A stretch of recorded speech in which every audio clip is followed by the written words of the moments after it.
The Dodgers had the lead. They had the momentum. They had a starter who was absolutely dealing. And then the bullpen walked 2 batters, and Tyrone Taylor made them pay for it with 1 swing. 3 runs. Lead gone. Game over. But the story of this loss goes much deeper than 1 home run. Because Shohei Ohtani, the most dangerous hitter on the planet, is in the middle of a slump that has his manager publicly admitting the quality of his contact has dropped considerably. And his knee? Still not ready for the mound. This is the full story. Every verified fact. Right now. Welcome back to Baseball Tribune, the fastest, most complete source for MLB news, analysis, and everything happening in the world of baseball. If this is your first time here, subscribe right now and turn on that notification bell, because we cover stories like this every single day and you do not want to be the last person to find out what is going on inside the biggest franchise in baseball. Today we are breaking down the Dodgers and Mets series finale, a game Los Angeles had under control for 5 innings before the bullpen collapsed and handed the Mets an 8-3 victory. We have the full play-by-play of how it happened, who was responsible, and what it means heading into the second half of the season. And then we are going deep on the Shohei Ohtani situation. His offensive slump since the All-Star break, what Dave Roberts said publicly about the quality of his contact, and where things stand with his left knee and his road back to the pitching mound. Stay with us the whole way through. There is a lot to cover and all of it matters. Let's go. The Dodgers arrived at Citi Field on Sunday already having won the first 2 games of this 3-game set. A win would have given Los Angeles a sweep of the weekend series and extended their winning run against the Mets to 6 straight games across the entire 2026 season. For a team with the Dodgers' championship ambitions, that kind of dominance over a divisional rival sends a powerful message to the rest of the National League. We are operating at a different level from everyone else. The Mets, sitting deep in the NL East basement at 43 wins and 61 losses, were desperate. They came into Sunday knowing that a sweep would not just be a bad result. It would be a statement of powerlessness in front of their own fans in their own ballpark with the August 3rd trade deadline looming.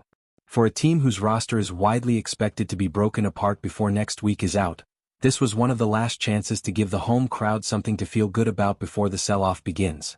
That desperation fueled everything that followed. Emmett Sheehan took the ball for the Dodgers and immediately looked like a pitcher with a point to prove.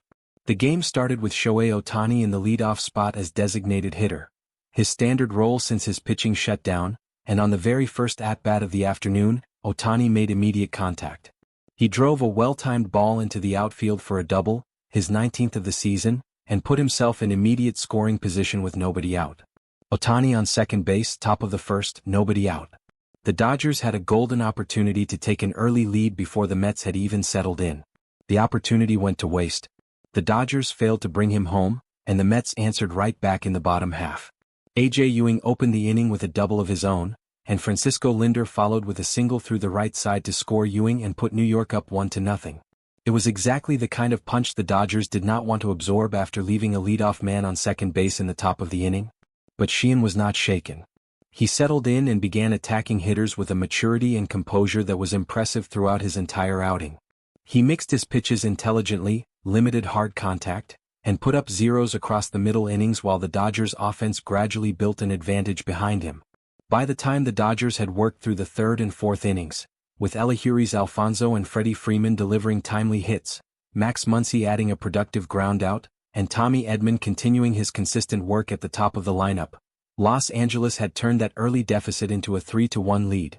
Sheehan finished his day after 5 innings, 1 run allowed, 3 hits and 87 pitches thrown with solid efficiency.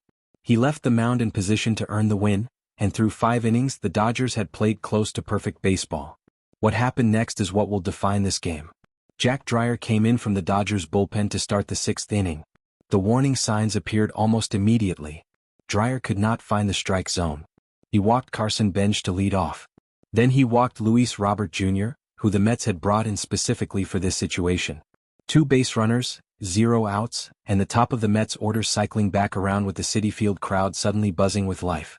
The Dodgers pulled Dreyer without hesitation and brought in Evan Phillips, one of the more trusted arms out of the Los Angeles bullpen this season. But the stage had already been set, and what followed was one of the most devastating single swings the Dodgers have absorbed in recent memory. Tyrone Taylor stepped in against Phillips on a 1-1 count. He got a sinker.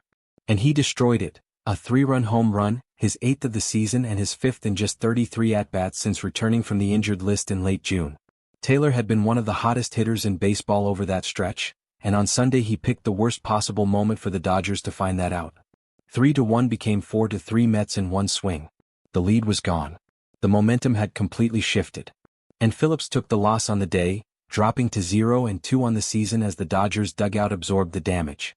If the sixth inning was painful, the seventh was the knockout punch. Will Klein came on in relief to open the seventh. He walked A.J. Ewing to start the inning. Ewing moved into scoring position on a Linder groundout and advanced to third on a Bichette single before a passed ball, charged to Dodgers catcher Dalton rushing, allowed him to score without a hit. The Dodgers had now given up a run on a passed ball, the kind of unforced mistake that destroys momentum in close games. Klein still could not settle in. He walked Jorge Polanco to put two men on base. And then Marcus Semien stepped to the plate. Semien hit a 3-run homer to left field, his 11th of the season, that scored Bichette and Polanco and pushed the score to 8-3. The game was over. The comeback that never really looked likely had now become mathematically irrelevant. Final score, Mets 8, Dodgers 3. The most damaging number from this entire game was not the final score. It was the Dodgers' performance with runners in scoring position, 2 for 13 on the day. 2 hits in 13 chances with runners on base. When you leave that many opportunities on the field and your bullpen cannot protect a lead in the sixth inning, an 8-3 loss is the result. Now let us talk about the story that is quietly becoming the biggest topic inside the Dodgers organization, and it has nothing to do with the bullpen. Shohei Ohtani is slumping. And his manager is no longer trying to minimize it. After Sunday's game, Dave Roberts addressed Ohtani's performance directly and with unusual candor. He said, and these are his exact words, "The quality of contact since the break has gone down considerably." That is a significant statement from a manager who typically chooses his words carefully when discussing his biggest star. Roberts was not spinning it. He was acknowledging the reality of what has happened to Ohtani's offensive production since the All-Star break. The numbers back up what Roberts said completely. On the Dodgers' post-All-Star road trip, Ohtani was largely a non-factor as the team's designated hitter. He recorded just 3 extra base hits across the entire trip, all of them doubles including his first-inning double on Sunday. He struck out 10 times in 41 plate appearances. He drew only 2 walks. He drove in 3 runs. And he has now gone 9 consecutive games without a home run, with his last coming on July 12 against the Arizona Diamondbacks, the same day his knee procedure took place. For context, last season Ohtani hit 55 home runs and drove in 102 runs on his way to a 4th unanimous MVP award. This season, through 102 games, he sits at 22 home runs and 61 RBIs, with a batting average of .282. The average has held.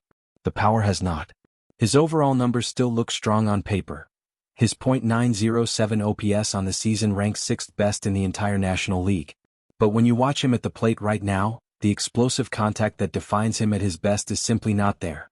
The ball is not jumping off his bat the way it does when Ohtani is fully locked in. Exit velocity is down. Trajectories are flatter. And the home run that used to feel like a constant threat has become genuinely rare over this stretch. Roberts said he could not pinpoint the specific reason for the decline. What he was clear about is that he is not going to remove Ohtani from the lineup. Unless he hears from the player or the training staff that hitting is compromising his knee health, Ohtani stays in the starting lineup every day. The left knee situation is real, it is documented, and it is the central storyline of the Dodgers' second half. Here is the verified timeline of what has actually happened.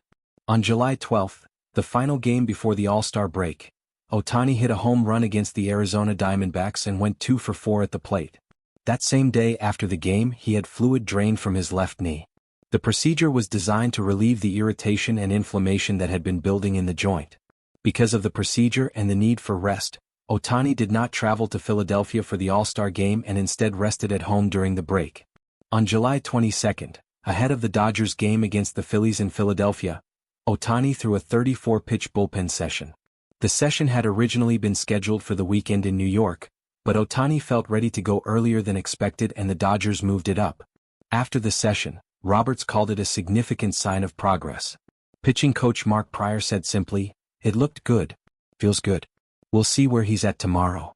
However, that bullpen session was followed by a setback. According to reporting by Katie Wu of The Athletic, Ohtani's knee regressed following the Philadelphia bullpen session, and his expected next bullpen session at Citi Field over the weekend was canceled. The Dodgers made the decision not to push him again until he feels 100%, because if Ohtani rushes the comeback and compensates mechanically, he risks creating secondary problems in other parts of his body that could be far more serious than the current knee issue. Roberts was clear about the stakes. The Dodgers value Ohtani more as a hitter than as a pitcher. They have Justin Robleski, an all-star this season, who can fill a rotation spot if needed. Blake Snell and Tyler Glasnow are expected to return before the postseason. And closer Edwin Diaz is expected back soon as well. The organization has the depth to manage without Ohtani on the mound for now. What they cannot afford is to lose him as a hitter. For fans who want to understand exactly why Ohtani's left knee is so critical for pitching but less immediately impactful for hitting, here is the honest mechanical breakdown. When Ohtani pitches, his left leg is his landing leg. Every single pitch delivery ends with his left knee absorbing the full force of his body weight as he drives forward and releases the ball. Over the course of a normal start, that landing happens more than 100 times, and that does not even count bullpen sessions and warm-up routines. The cumulative stress on that joint across a full pitching outing is enormous. When Ohtani hits, his left knee stays back during the swing. The mechanics are fundamentally different and the stress on the joint is genuinely lower. That is why the Dodgers have been comfortable keeping him in the batting lineup every day while keeping him completely off the mound. But here is what Roberts and the training staff are monitoring carefully. Even when a knee is not causing sharp pain during hitting, instability in the lower body can affect a hitter's ability to drive the ball with full power. The force that generates Ohtani's elite exit velocity comes from the ground up, through the legs, through the hips, into the core and through the hands. If anything in that chain is even slightly compromised, the output at contact is reduced. Not dramatically, not visibly, but measurably, in exactly the way the numbers have shown over these 9 games.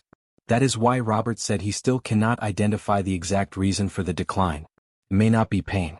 It may be something subtler. A slight adjustment in how Ohtani is loading or how he is transferring his weight that he is making unconsciously to protect the knee.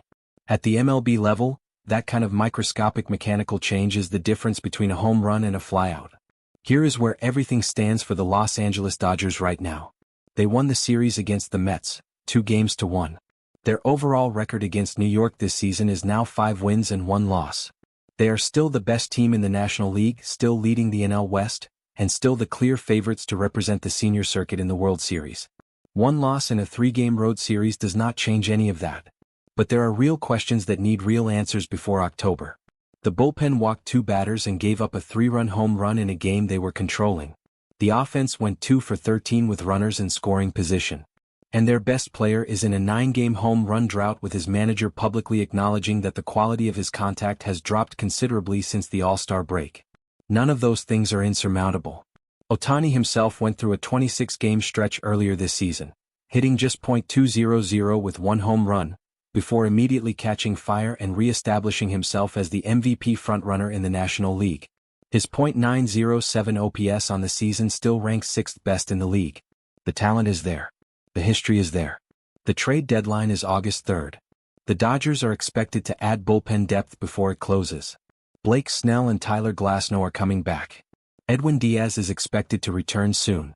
And when Ohtani's knee stabilizes fully and his mechanics return to normal, the power will come back too. The destination is still October. The destination is still the World Series. And the Dodgers have more than enough to get there, as long as they protect the health of the player who makes everything work. That is all for today.